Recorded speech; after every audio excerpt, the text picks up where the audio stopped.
On the 30th of October in 1961, an eerie Halloween occurrence unfolded, courtesy of the Soviet Union.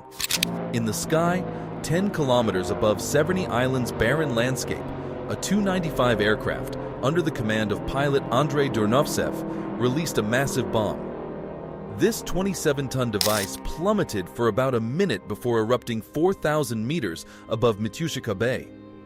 This event marked the largest explosion ever created by humans. The detonation was 1,500 times more powerful than the combined forces of the bombs dropped on Hiroshima and Nagasaki. Instantaneously, a massive fireball, spanning 8 kilometers, burst into existence and swiftly morphed into a mushroom cloud that soared to the brink of space. The explosion's light was visible from an astonishing distance of 1,000 kilometers, and its intensity was said to be tenfold that of all explosives used in World War II. This video delves into the rationale behind the Soviets' construction of the Tsar Bomba and their selection of the remote Severny Island as their test site. We'll explore the origins of Severny Island and the story behind the creation of the most potent nuclear weapon in history. The Tsar Bomba, a terrain of frost and blaze, venture northeast from Moscow, traversing the frozen expanses for nearly 2,000 kilometers, and you'll reach the Pechora Sea.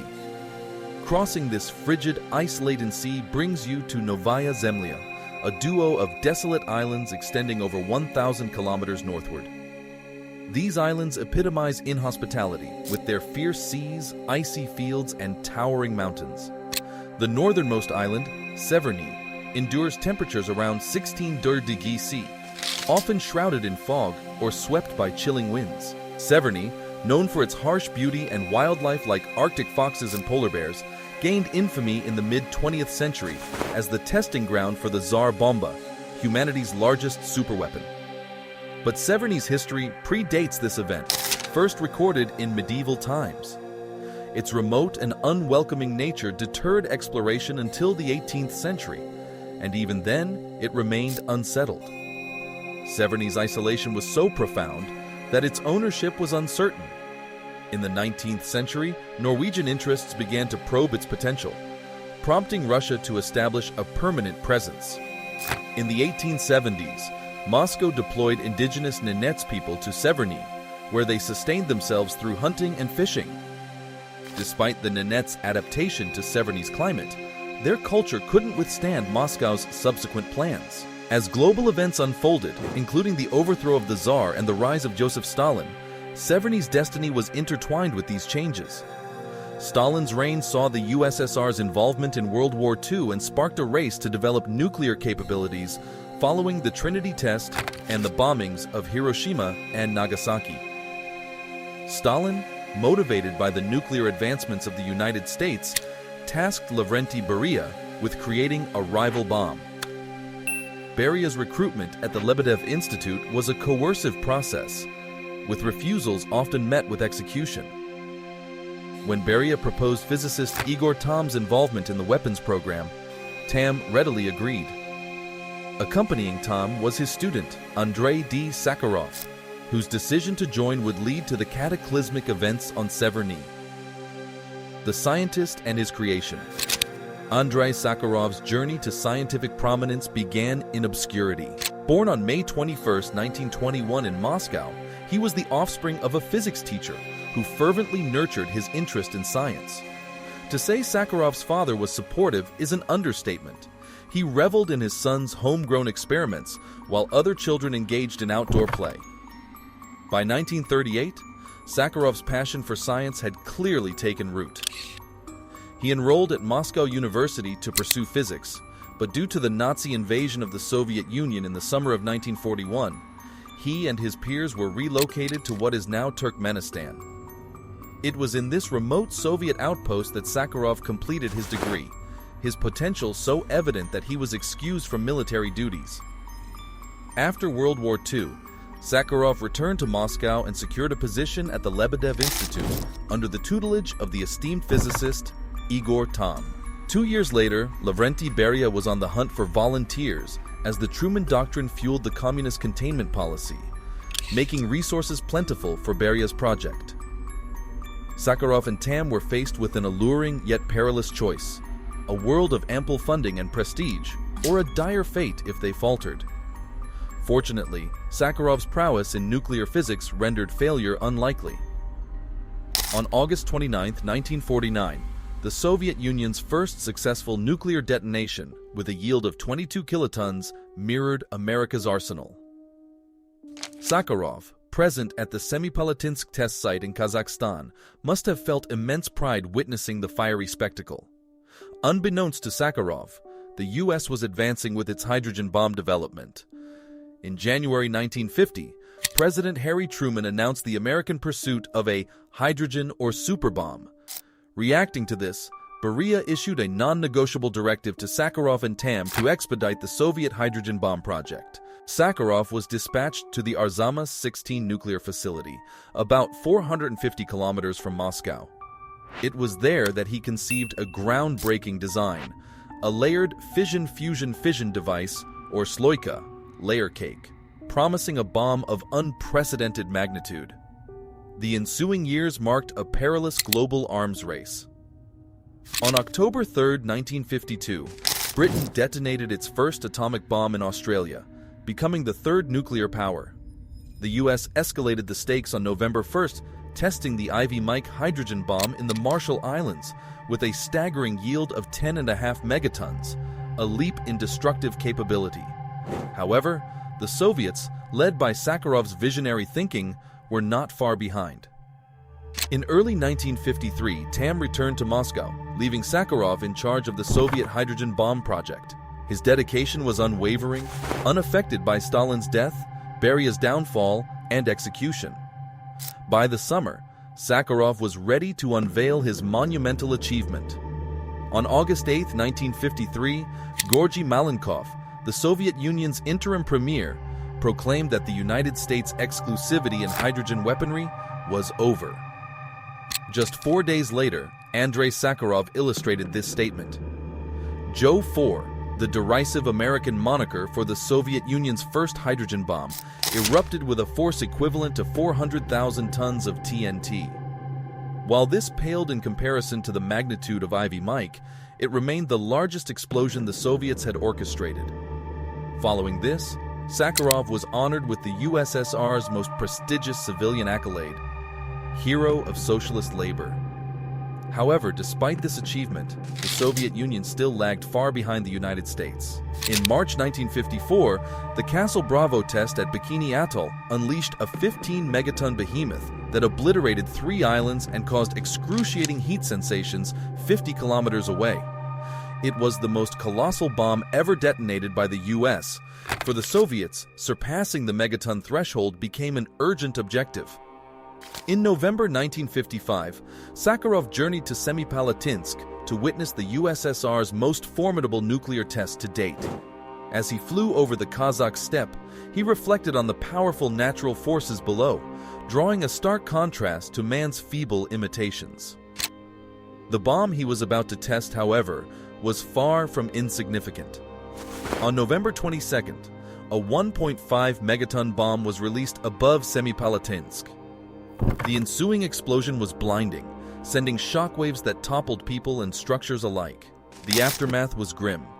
Buildings collapsed, a trench caved in on soldiers, a shelter failed to protect nearby villagers, and a hospital roof fell in, resulting in 47 serious injuries and 2 fatalities, a young soldier and a 2-year-old Kazakh girl. These consequences left Sakharov grappling with a sense of responsibility and dread for the potential of these devastating weapons. Despite these reflections, Sakharov had little opportunity to question his role in the Soviet nuclear program. That same year, the Nenets inhabitants of Severny Island were evacuated, as Moscow selected it for their new testing site.